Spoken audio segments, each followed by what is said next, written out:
think there have been a few actually. One achievement that we had was having a dream to go to Cuba and play there, which was virtually impossible at the time. There are not many bands that are able to go there, especially metal band. But we're invited to go, and we did the show for free. It was an incredible experience. You know, there was 80,000 people, free show, and it was unbelievable. Words can't really describe it, but it was a moment that we'll never forget. Also playing Rock in Rio in 2000, I believe it was a great experience with Iron Maiden and Rob Halford, and it was something I never imagined in my life, which was an incredible experience. Being able to tour like places to South Africa for the first time in the history of Sepultura's career was an incredible moment, and it was a very knowledgeable trip going to South Africa. Unforgettable as well. Touring with Metallica in South America was an incredible experience. Being able to go to the Philippines, again, another show that we've never done before in our entire lives, and that was something mind-blowing. I think probably one of the best trips or experiences was being able to do a tour in India that we did. I was able to experience a culture that I always wanted to experience because I'm a vegetarian for almost 25 years. So this was mind-blowing to me to be in a country that was 80% of the people are vegetarians, and it's been that way for many, many years. I was also able to take a ridiculous amount of photos and to add to a portfolio of photos in my collection. So it was an incredible journey that we had. The lines across that way are meant just need to balance the resources. Nothing can stop us now, 'cause it was built for what we gave. That's right. I think the worst things were always constantly having a lot of attacks on the band from maybe people that didn't really understand what was going on, with different people leaving the band and being misunderstood or not being understood at all to our situation.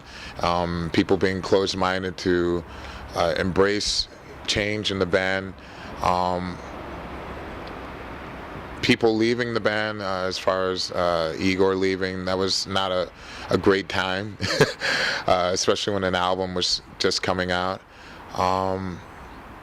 These experiences were really bad, but at the same time, they helped us to grow and to really fight for our ability to play, or fight for the passion of playing, and to really dig deep and not give up and push forward. So I think the worst part about being the band is traveling in airports, wasting that time, and it's like I don't think I ever get used to that.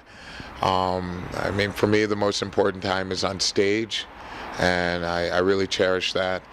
But all those bad experiences with dealing with management, leaving or switching managers, switching labels, dealing with, the business aspect, which is we really need to deal with, were the really down points. But at the same time, you learn a lot from all the bad things, and it's really where you go after these things are like thrown on top of you. It's how you get back up and really stay true to what you believe.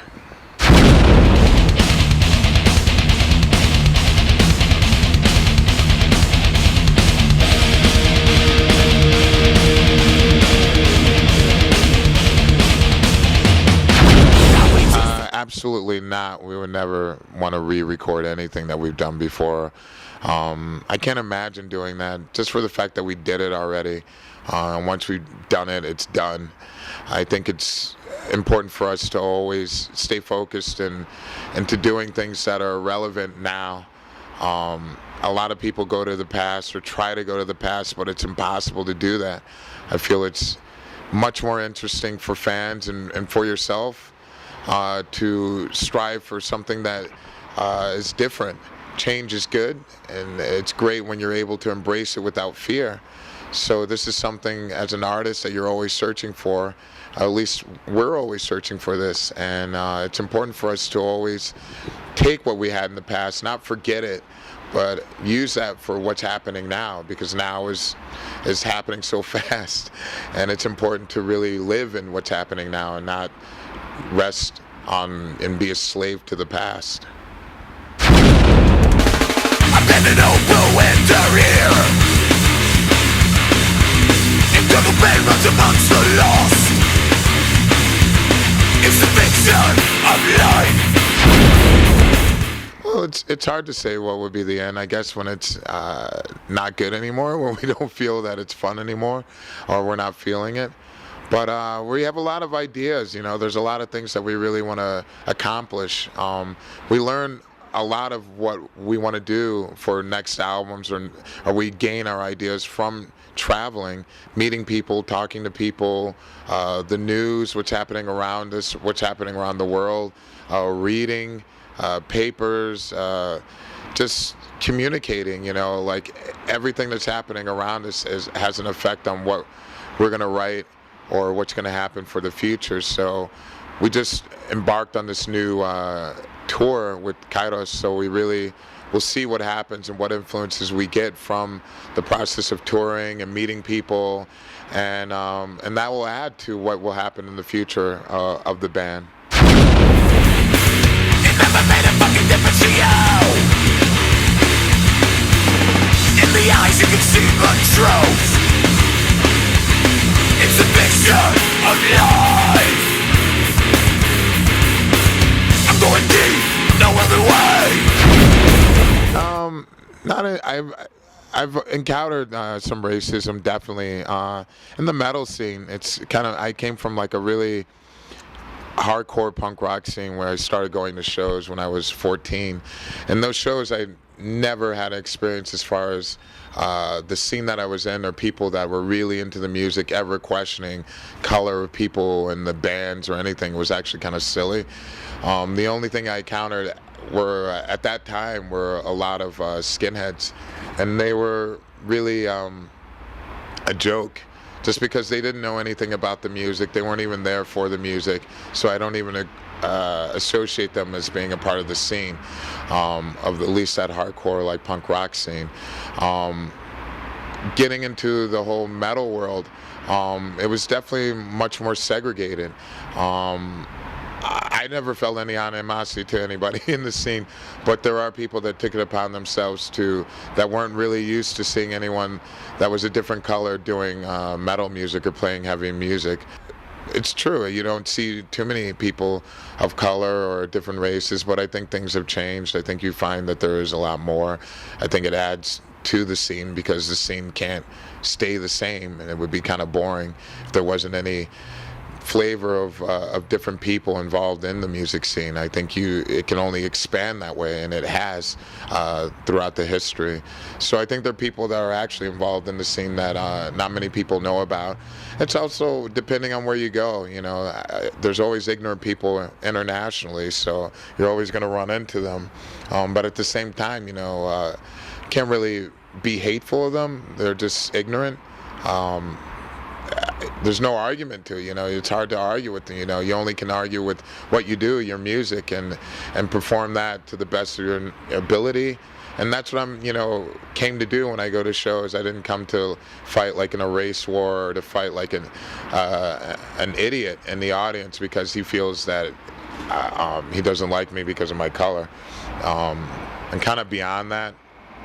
But I always hear things. I think people are just not used to seeing it, you know, and I think once they get used to it, then they see that it's not really a big deal. Somebody approached me the other day in the bar. I was sitting there, and this is in Holland, you know, and the guy was like, "Oh, there's not many Negroes in heavy metal music."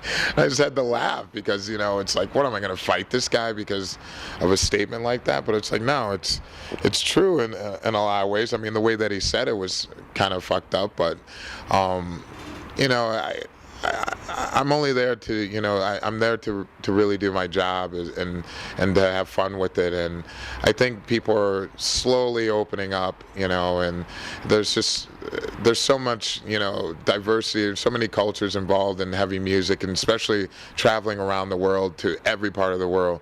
I've seen so many different races and colors and religions of people who are really into the same style of music. And so that's comforting because that's the truth. And this is something that I carry with me. So a lot of those people have never been able to see this. So for them, it's kind of new, and they maybe need that shock. And so that's okay. For me, I just always move forward.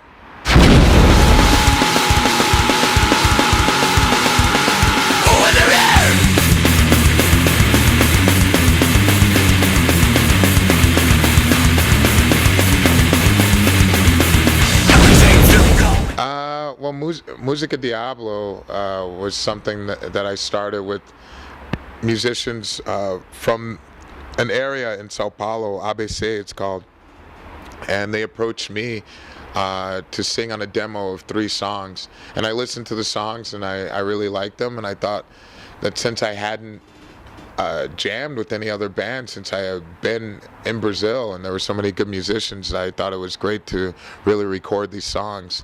And so we did that, and after that they wrote more songs, and I liked those as well, and so we ended up recording an album.